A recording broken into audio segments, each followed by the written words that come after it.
This was your what camera? My vintage camera. Your what?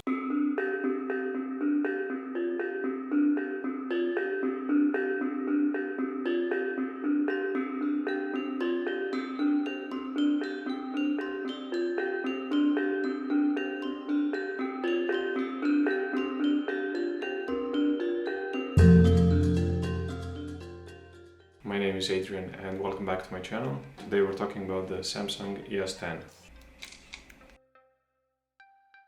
So today we're going to take a look at this old camera that I have, probably from 2010, 2011, but I haven't used it in a really long time. So I thought I would show you what it looks like, talk about the specs, show you what the quality looks like, photos, videos and stuff like that. And actually, if you've been on TikTok lately, you might have seen a lot of people talking about old tech and using old tech nowadays to kind of get a different feel, different vibe with their content. Whether it's these old cameras that have a different look, you know, almost looks like they have a filter, or whether it's those old camcorders that people used to have. People have been going back to those just to get like a different style, I guess, on their content, because everything is so crystal clear nowadays. You know, you've got 4K, you've got 8K on some phones, everything is super sharp. So having the option to revert to one of these older cameras, I guess, gives you this kind of flexibility where you can add a different style, a different mood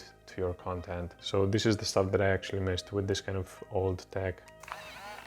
When you turn on the camera, autofocus, there you go. And then when you're taking a photo, you have that shutter sound. Maybe I'm just nostalgic about this stuff.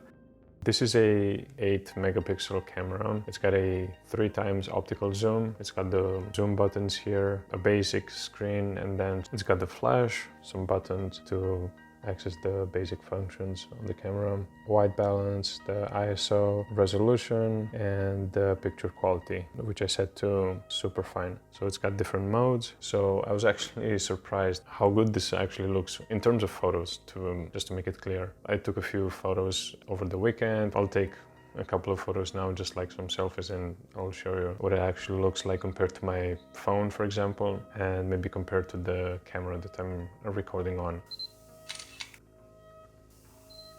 So I'm just gonna do a quick shot on this. It's actually really close, 18.9 millimeters. So it still should be wide enough. Whenever I did any selfies, it always seemed like I was super close to the camera.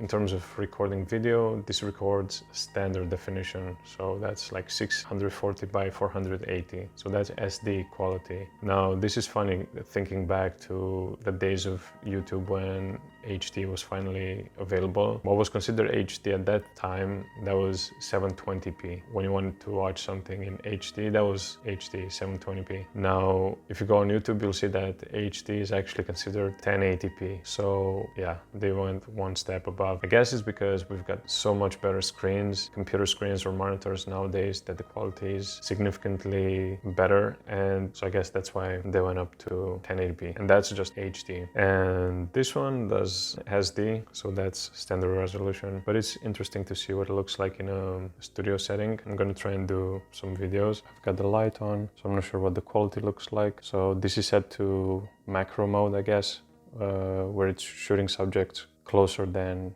80 centimeters. And I'm gonna do a comparison with the mic, just to hear what the mic sounds like. So this is at 30 frames per second, so that doesn't have other modes. So hopefully this focuses, but this is pretty much what the quality looks like. So SD quality, so standard definition quality from a 14 years old camera. Just for the sake of complicating things, yeah, so this is what we're looking at. Going from this to this. And I'll show you some videos from outside that I did, and I'll compare it to my phone, for example, because that's what I had on hand, and you're gonna see a huge improvement or a huge downgrade.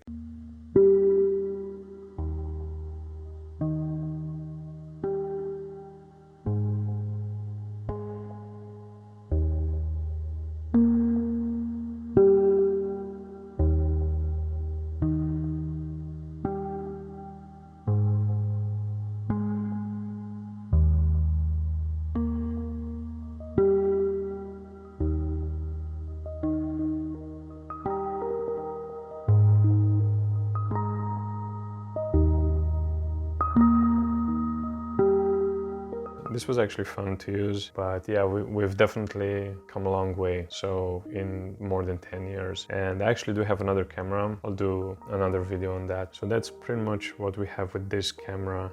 It just gives you a different approach to taking photos when you're out and about. If you just don't want to use your phone all the time, or if you want to take a break from social media, or you just want to enjoy the moment and maybe take some photos without the distraction of notifications and social media and things like that on your phone. I'm gonna do a part 2 to this video, so I'm gonna show you the other camera. Yeah, so maybe I'll do a comparison between that and this one. Thanks so much for watching, and see you in the next video. Bye.